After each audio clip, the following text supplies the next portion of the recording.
오피스텔은 규제에 적용되지 않죠. 담보대출 LTV가 굉장히 높게 나옵니다. 그렇기 때문에 대출을 받아서 내 종잣돈 한 5천만 원 정도 투자한다면 전세 구성에서 대출 금액을 전부 회수하고도 오히려 나에게 1억 원 이상이 남게 되죠.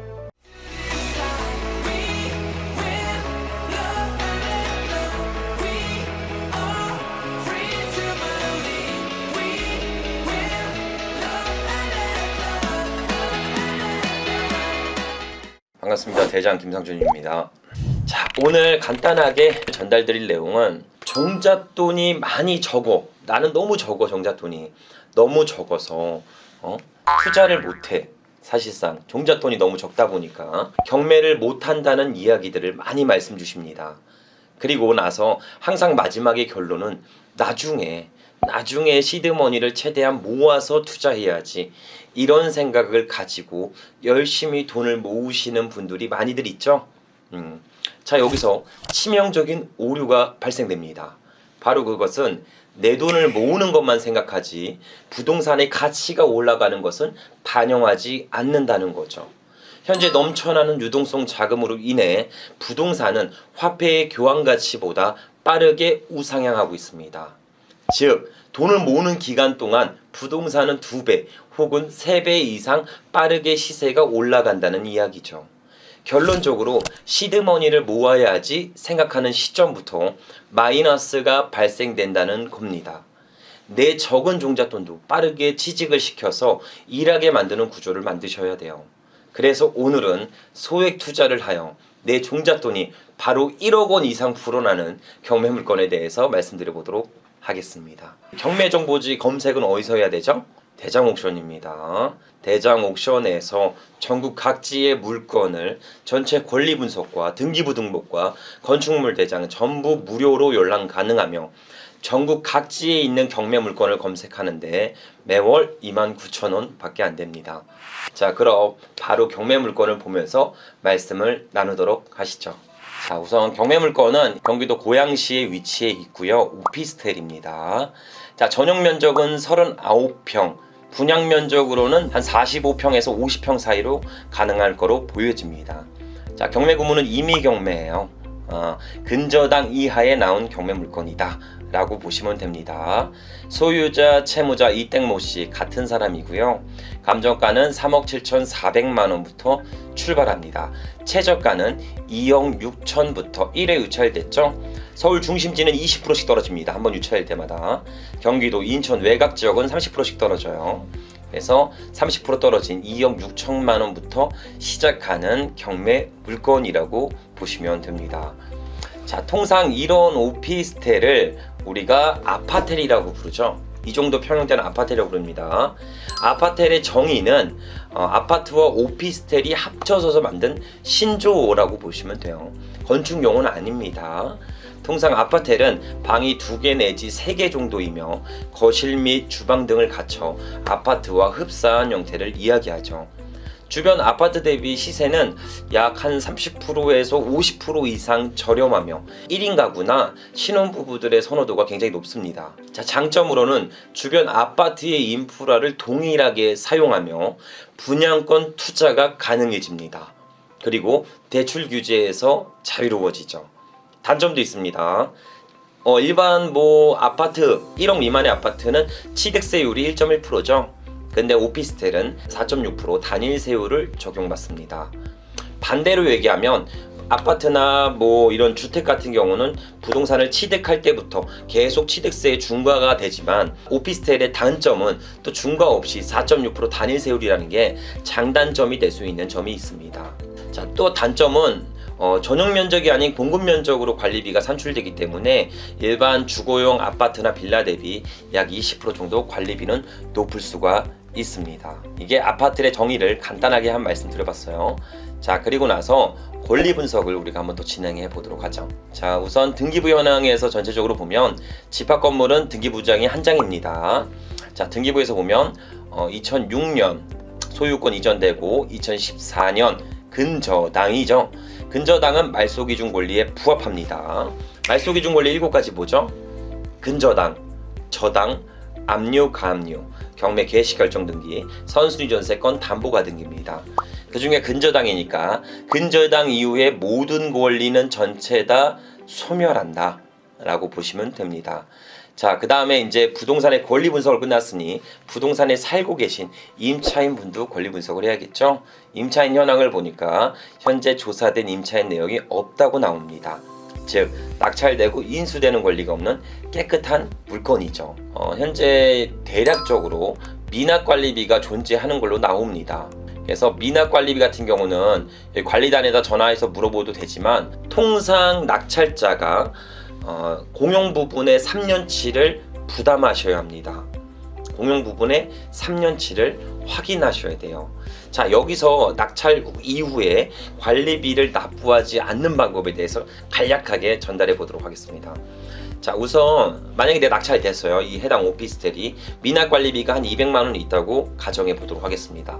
그러면 관리단에 방문하세요. 관리단에 방문하셔서 관리소장님이나 관리 담당자 직원분한테 얘기를 합니다. 자, 해당 관리비에 대해서 미납관리비를 뽑아주세요. 그 다음에 전용 부분과 공용 부분을 나눠주세요.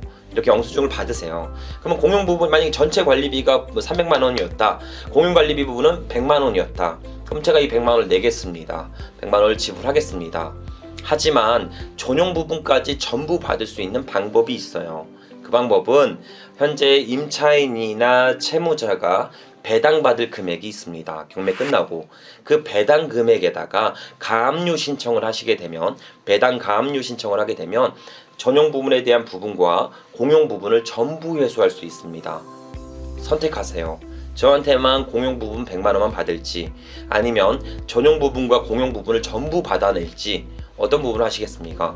통상 이렇게 얘기하면 관리단에서 당연히 전용 부분도 받아야 되잖아요. 그래서 그 부분까지도 전체 배당 가압류를 통해 전액 회수하는 작업을 진행하시게 됩니다. 즉 낙찰자는 관리비를 전혀 부담하지 않아도 되는 계기가 될 수 있으니까 이 점 참고하시면서 경매 물건을 검토해 보셨으면 좋겠습니다. 자, 우선 인프라 좀 한번 보죠. 자, 여기에 위치해 있는 오피스텔입니다.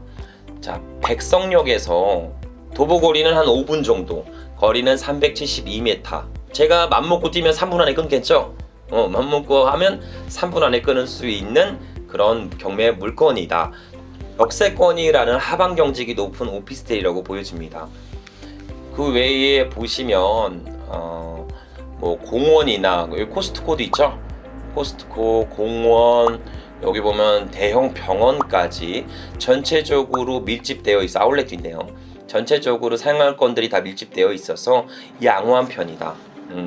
굉장히 인프라는 사람들의 수요층을 만족하기에는 충분해 보인다 라고 보여집니다.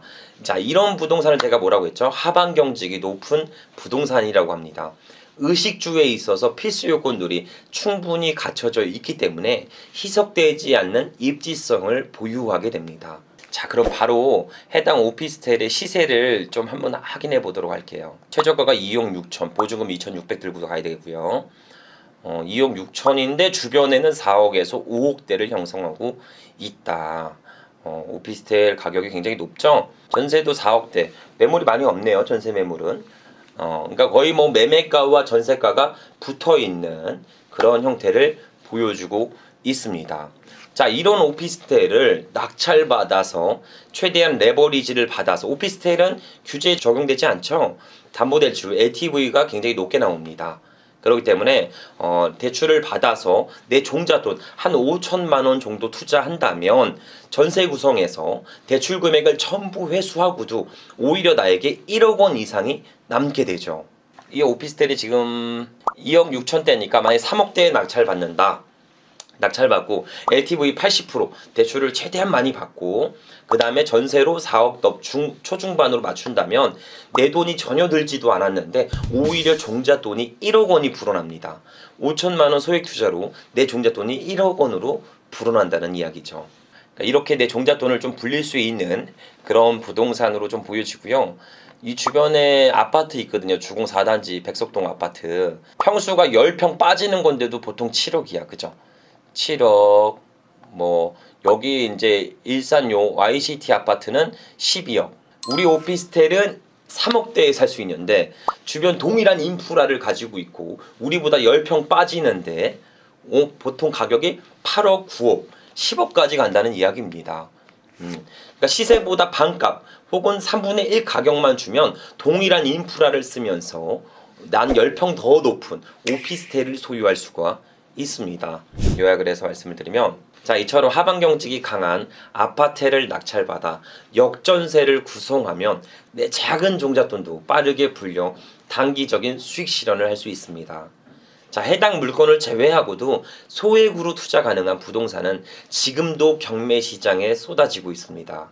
위기는 어느 누군가에게 기회로 다가올 수 있다는 거죠. 가끔 이런 생각을 할 때가 있습니다. 왜 다른 사람은 운이 좋아 성공하는데 왜 나는 운이 없는 거지? 이런 생각을 한 번쯤은 해보셨을 거예요. 다들 이런 생각은 한 번쯤은 해보셨어요.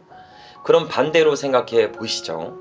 내가 행운을 만들기 위해 노력한 사실이 있는지를요. 절대 잊으시면 안 됩니다. 행운은 계획된 사람에게만 찾아온다는 것을 잊지 말으셔야 돼요. 우리 대장TV 모든 시청자분들이 계획을 세우고 실행에 옮길 때까지 제가 옆에서 서포트 하도록 하겠습니다. 아침에 우리 직원들이 뭘 하나 줬어요. 이게 왔더라고요. 유튜버가 10만이 되면 실버 버튼을 받을 수가 있어요. 그래서 그걸 신청했는데 한 보름 내지 한 달 만에 왔더라고요. 굉장히 느리게 오더라고요. 그래서 이거를 언박싱을 우리 시청자분들과 같이 안 뜯었어. 따뜻한 거야. 지금 아침에 왔어요. 아침에. 우리 다 시청자분들이 도와주셔서 받은 실버 버튼이니까 같이 공개해 드리도록 하겠습니다. 열었어요. 글을 읽어드릴게요. 이렇게 돼 있어. 구독자 10만 명을 돌파했습니다. 그 수치를 거리로 환산해 볼까요? 구독자 한 명이 1광년이라면 크리에이티브님은 은하수를 건넌 셈입니다. 정말 먼 거리입니다. 축하드립니다. 전 세계에서 개성 넘치는 목소리와 스타일을 선보이실 뿐 아니라 소중한 관계와 커뮤니티까지 구축하셨습니다. 이에 유튜브는 기쁜 마음으로 노고와 놀라운 업적을 기념하는 실버 크리에이트 어워즈를 드립니다. 훌륭한 성과를 달성하신 것에 축하드리며 앞으로도 많은 영향력을 펼치시길 바랍니다. 유튜브도 같이 동행하겠습니다. 이렇게 보내주셨어요. 편지를 오픈해 볼게요.